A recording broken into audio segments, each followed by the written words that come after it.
312 walking skeletons. That's what Claire bought with her last dime while the entire town of Oak Haven laughed. They called it financial suicide. But what those arrogant ranchers didn't know was that a toxic, encroaching nightmare choking their lands was about to make her a millionaire. The Oak Haven Livestock Exchange smelled of stale sawdust, cheap black coffee, and impending ruin. It was a suffocating Tuesday in late July, the kind of afternoon where the heat pressed down on the corrugated tin roof like a physical weight. Claire Horton sat in the back row of the bleachers, her calloused hands gripping a plastic bidding paddle so tightly her knuckles were white. At 34, Claire was the last remaining owner of Horton Hollow, a 400-acre parcel of land that had been in her family for 3 generations. But ownership was a technicality. The bank owned the paper, and they were 30 days away from foreclosing on the legacy her late father had bled into the soil. Down in the front row, holding court among the local cattlemen, sat Abel Murray. Abel was a man who wore his wealth like a weapon. His boots were custom-tooled ostrich leather, his silver belt buckle was the size of a dinner plate, and his cattle empire, Murray Ridge, bordered Claire's failing farm. Abel had spent the last 2 years quietly waiting for Claire to go bankrupt so he could absorb Horton Hollow for pennies on the dollar. He needed her land, specifically the year-round spring-fed creek that ran through the center of it, a priceless commodity in a county plagued by drought. Next up on the block, Lot 42. The auctioneer's voice cracked over the PA system, breaking Claire out of her panicked calculations. The heavy steel gates groaned open, and a collective murmur of disgust rippled through the bleachers. The animals that shuffled into the ring didn't even look like livestock. They looked like a grim warning. It was a seized herd of 312 Boer Cross goats. The local sheriff's department had confiscated them from a hoarder 2 counties over. They were in catastrophic condition. Their ribs protruded sharply against dull, patchy coats. Many had massive swellings under their jaws, a condition known to ranchers as bottle jaw, a late-stage symptom of severe anemia caused by internal parasites. They moved with a listless, stumbling gait, their heads hanging low. A few of the weaker does collapsed into the sawdust as soon as they stopped walking. "All right, folks, this is a salvage lot," the auctioneer admitted, abandoning his usual rapid-fire cadence. "Oh, county wants them gone today. Starting bid. Let's say $10 a head." Silence. Even the meat buyers, the men who bought low-grade culls for dog food plants, sat with their arms crossed. These goats were too far gone. They were riddled with barber pole worms, a vicious, blood-sucking parasite that had developed absolute resistance to commercial chemical dewormers. Buying them meant buying the cost of a mass burial. $5 a head? The auctioneer pleaded, wiping sweat from his forehead. "Come on, boys, somebody give me 5. Abel Murray leaned back, chuckling loud enough for the whole arena to hear. "I'll give you $1 for the whole lot, Jeb, just to save you the trouble of shooting them out back." Laughter erupted from his circle of sycophants. Claire stared at the goats. She didn't have cattle money. Her father's herd had been liquidated to pay off medical bills before he died. All she had was an empty, overgrown farm and exactly $800 in her checking account. She looked at a young, trembling doe in the center of the ring. The animal looked back at her with pale, exhausted eyes.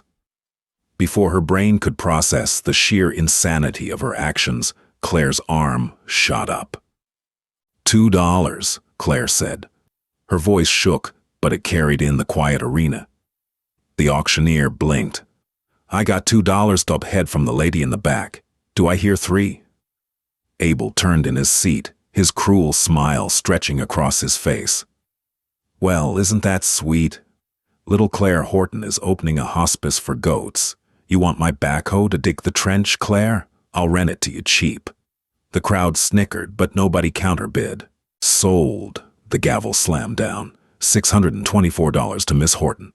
The paperwork took less than 10 minutes. The county was so desperate to offload the dying animals, they practically shoved the title into her hands. Claire paid cash, leaving her with less than $200 to her name. She had to beg a neighbor to help her haul the animals back to Horton Hollow, using a triple-deck livestock trailer.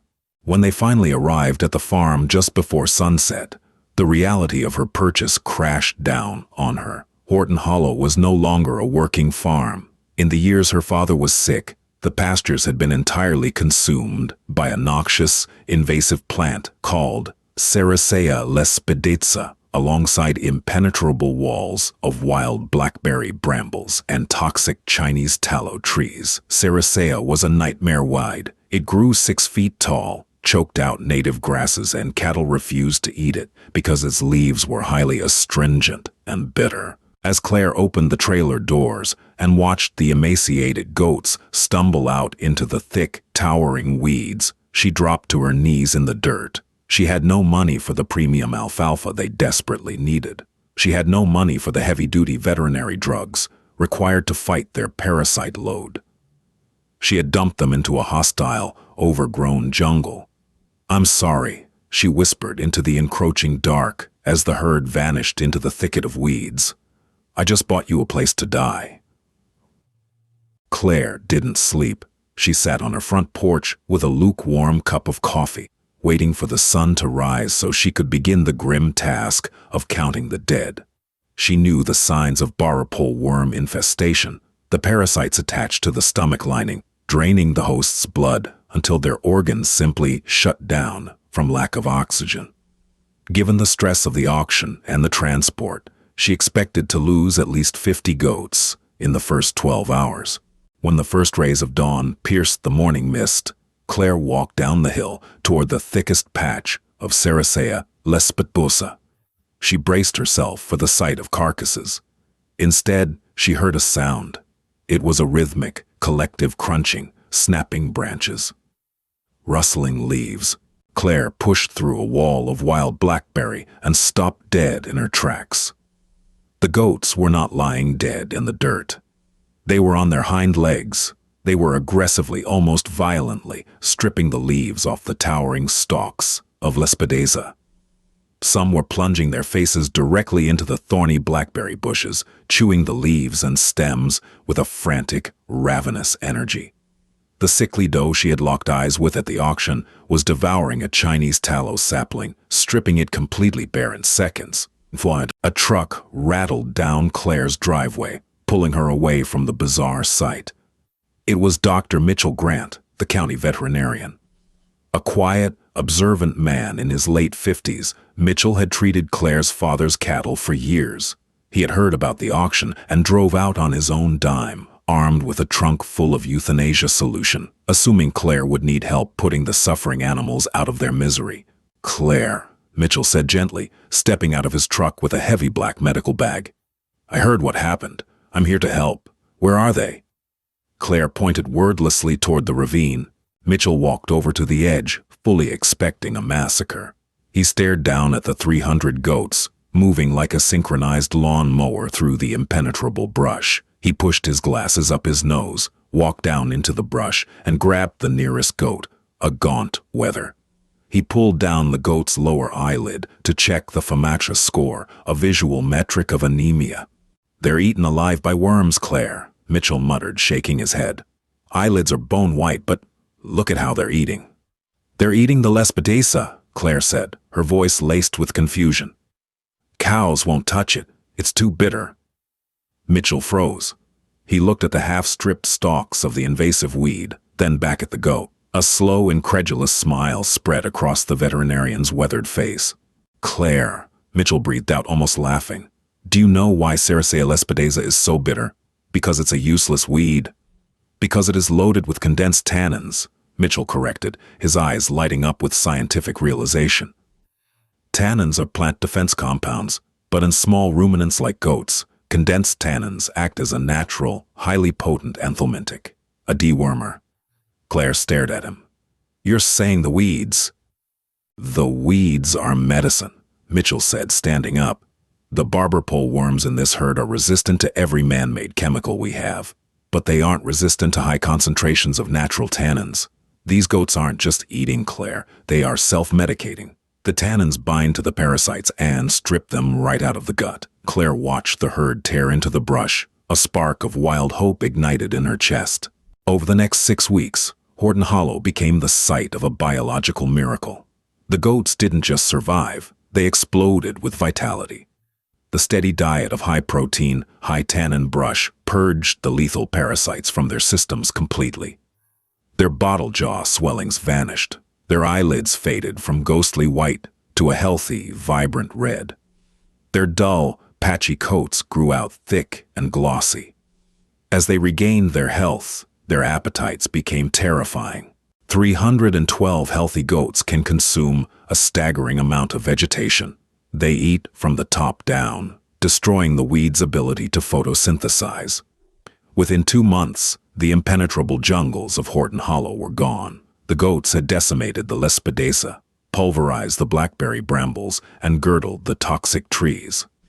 Because their digestive systems destroy weed seeds, they weren't spreading the invasive plants, they were terminating them. And in the process, they were dropping thousands of pounds of nutrient-rich fertilizer back onto the soil. Where a towering, toxic jungle once stood, native pasture grasses were suddenly springing up from the sunlit, fertilized earth. Claire wasn't just saving the goats were saving her farm. Meanwhile, just across the property line, Abel Murray was facing a crisis. A massive infestation of leafy spurge, an invasive weed with a massive taproot that spreads aggressively underground, was sweeping across Murray Ridge. Abel's cattle refused to eat it, as the plant secretes a milky sap that burns a cow's mouth. The spurge was rapidly choking out his $1 million Angus herd's grazing land. Abel had spent tens of thousands of dollars on chemical herbicides, spraying his fields relentlessly, but the chemicals were running off into the groundwater, poisoning his own wells, and the spurge just kept coming back thicker. One afternoon, Abel drove his luxury truck to the fence line dividing his property from Claire's, intending to gloat over the rotting goat carcasses he assumed were littered across her land. Instead, he stepped out of his truck and stared in absolute shock. Claire's side of the fence looked like a manicured state park. The ground was clear, the ancient oaks were visible, and a massive, healthy herd of boar goats was peacefully resting in the shade. On Abel's side of the fence, the toxic leafy spurge was knee-high and spreading like a cancer. Claire was leaning against the wooden fence post, a piece of sweet grass in her teeth, watching him. Abel's face turned a deep, furious red. "How did you afford heavy machinery to clear this?" he demanded, pointing a fat finger at her pristine land. "You didn't have a dime." "Didn't need machinery, Abel," Claire smiled, gesturing to the herd. "Just needed hungry employees." Abel sneered, though the panic in his eyes was visible. "It's a fluke. You're still broke, Horton. The bank is going to take this land next week, and I'll be the one buying it." He got back into his truck and sped off, kicking up a cloud of dust. Claire's smile faded. Abel was right about one thing. The goats were healthy and the land was clear, but she was still deeply in debt. The bank's deadline was looming, and saving the herd hadn't put a single dollar into her checking account. She needed cash, and she needed it immediately. As she watched Abel's truck disappear into his weed-choked fields, a radical, dangerous idea began to form in her mind. Claire was out of time. The bank's final notice arrived on a Tuesday, printed on heavy, unforgiving paper. She had exactly 14 days to produce $42,000 in back mortgage payments, or the sheriff would physically lock her out of Horton Hollow. Saving the herd had been a moral victory, but the harsh reality of rural economics remained. Healthy goats didn't spontaneously generate cash unless you sold them to the slaughterhouse.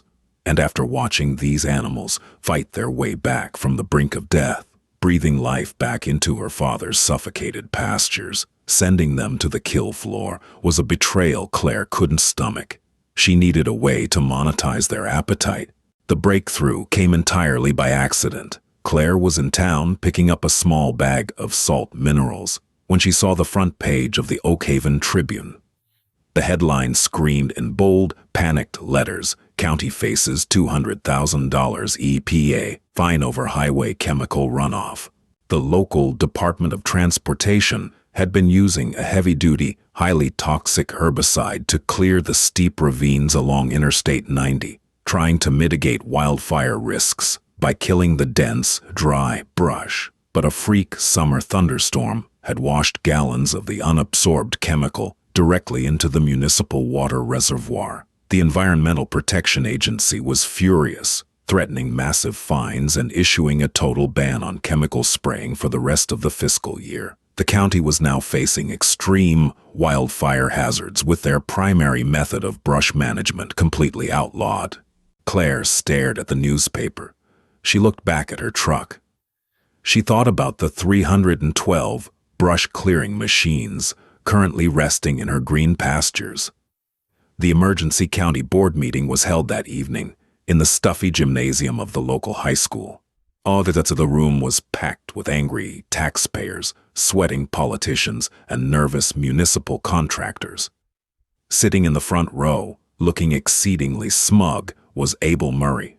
Abel wasn't just a rancher. He owned a heavy machinery contracting business on the side. With chemical spraying banned, the only alternative the county had was manual clearing, using bulldozers, masticators, and teams of men with chainsaws to clear the ravines. It was slow, dangerous, and incredibly expensive work. Abel was the only man in the county with enough equipment to take the job. He was preparing to bleed the municipality dry. When the floor opened for public proposals, Abel stood up, adjusting his massive silver belt buckle. "Mr. Mayor, members of the board," Abel began, his voice dripping with faux sympathy. "This is a crisis. Those ravines are a tinderbox. Now my crew can get in there with excavators and heavy masticators. But given the steep terrain, the liability, and the fuel costs, I can't do it for a penny less than $80,000. A collective gasp echoed through the gymnasium. The county's entire emergency budget was barely half of that. "Abel, that's highway robbery," Mayor Thomas grumbled, wiping his brow. "We simply don't have those kinds of funds." "Then I suggest you pray for rain, Thomas," Abel smirked, sitting down heavily in his metal folding chair. "Because if a spark hits that brush, half the town is burning. I can do it for $35,000. The voice was clear, unwavering, and distinctly female. Every head in the gymnasium swiveled toward the back row. Claire Horton stood up, wearing faded denim and a worn canvas work jacket. Abel burst into booming laughter. "With what, Claire? A pair of garden shears and a wheelbarrow? The bank is taking your farm next week. You don't have a single piece of heavy machinery." "I don't need machinery," Claire said, stepping out into the aisle and walking toward the podium. "I have something better, something that doesn't use diesel, doesn't spark on rocks to start fires, and doesn't poison the drinking water." She reached the podium and laid down a stack of glossy photographs Dr. Mitchell Grant had taken of her pastures. She slid them across the table to the mayor. "I run a prescriptive grazing operation," Claire lied smoothly, inventing the term on the spot. "I have a herd of over 300 specialized brush-clearing goats. They are specifically adapted to consume highly flammable, invasive underbrush. They can navigate steep inclines where your bulldozers will flip over. They eat the brush down to the bare dirt, and they fertilize the soil while they do it, promoting the growth of fire-resistant native grasses." The room went dead silent. The board members leaned over the photographs, their eyes widening at the before and after shots of Horton Hollow. The transformation from a towering toxic jungle to a pristine manicured pasture was undeniable. "Goats," Abel scoffed, though his face was losing its color. "You're pitching a herd of half-dead parasite-ridden salvage animals for a municipal contract? It's a joke." Dr. Mitchell Grant, the county veterinarian, has certified the herd as 100% parasite-free and in peak physical condition, Claire countered smoothly, handing a signed veterinary certificate to the mayor. "Furthermore, my machinery works 24 hours a day, 7 days a week, without union breaks or overtime pay." Mayor Thomas looked at the photos, then at Abel's furious face, and finally at Claire. "Desperation makes people willing to gamble, Miss Horton," the mayor said slowly. "We have a highly sensitive 3-mile stretch of ravine along the interstate. If your herd can clear it in 10 days, The $35,000 contract is yours. But we need proof of concept. You start tomorrow. The deployment of the herd was a logistical nightmare that Claire navigated with pure adrenaline-fueled determination. She spent her last $100 renting portable electric netting and hauling water troughs to the edge of the interstate. Dr. Grant volunteered his weekend to help her load and transport the animals in shifts. When the 312 goats were finally unleashed into the ravine, the county sent an inspector to watch. They expected slow, grazing animals. What they witnessed was an ecological demolition derby. The goats hit the dense, dry underbrush like a localized hurricane. They stood on their hind legs, ripping down the low-hanging branches of flammable scrub oak. They marched through the steep, rocky terrain with flawless agility, instantly devouring the dried, volatile weeds that threatened to ignite the county. Drivers on the interstate actually pulled over to take pictures of the massive, unified wave of animals systematically stripping the ravine bare. By day 7, the 3-mile stretch wasn't just cleared. It looked like a highly paid landscaping crew had swept through and meticulously pruned the hillside. On day 8, Mayor Thomas hand-delivered a certified county check to Claire Horton for $35,000. Combined with her meager savings and a small emergency loan, Dr. Grant personally co-signed. She marched into the bank 24 hours before the foreclosure deadline and dropped the payment onto the manager's desk. Horton Hollow was safe, but Claire wasn't finished. The news of her highly successful, eco-friendly brush management spread like wildfire. The EPA caught wind of the project and published a glowing article about Oak Haven County's innovative zero-chemical wildfire mitigation strategy. Suddenly, Claire's phone was ringing off the hook. Private landowners, solar farms wanting weed control around their delicate panels, and state parks desperate to eradicate invasive species were all clamoring for her services. Claire officially registered her business, Horton Hollow Eco-Grazing. She used the profits from her first few contracts to purchase 2 more livestock trailers, specialized solar-powered electric fencing, and 3 massive Great Pyrenees livestock guardian dogs to protect her workers from coyotes. She attended other salvage auctions, buying up neglected, sick goats for pennies, bringing them back to her farm, and utilizing her endless supply of tannin-rich weeds to cure them. Her herd swelled from 300 to over 1,000. She was grossing over $10,000 a week in grazing contracts. And then, the ultimate twist of fate arrived. It was late October, and the drought had reached critical levels. Claire was sitting at her newly renovated kitchen table, reviewing a lucrative state contract, when she saw a familiar, dust-covered truck crawling up her driveway. Abel Murray stepped out. He looked 10 years older. The toxic, leafy spurge on Murray Ridge had won. Without the ability to use his usual toxic herbicides due to the new county regulations, the invasive weed had completely swallowed his pastures. His multi-million-dollar Angus herd was starving. The cattle were losing weight by the day, their ribs showing through their black coats. Abel had tried mowing it, burning it, and plowing it, but the spurge's deep tap roots just sent up twice as many shoots. He was hemorrhaging money buying hay from out of state just to keep his cattle alive. Abel walked up the steps to Claire's porch, removed his expensive cowboy hat, and swallowed his pride. It looked like it tasted like broken glass. "Claire," Abel croaked, refusing to meet her eyes. "I need your herd." Claire leaned against the doorframe, sipping her coffee. She looked past him, over the property line, at the sprawling, sickly yellow ocean of leafy spurge suffocating his land. "My rates have gone up, Abel," Claire said evenly. "I don't care," Abel muttered, his hand shaking slightly. "The bank is breathing down my neck. The cattle are starving. The spurge, it's everywhere. I heard your goats eat it." "They love it," Claire confirmed. "But my schedule is booked out for the next 4 months with state contracts." "Claire, please," Abel begged, the arrogance finally stripped completely from his voice.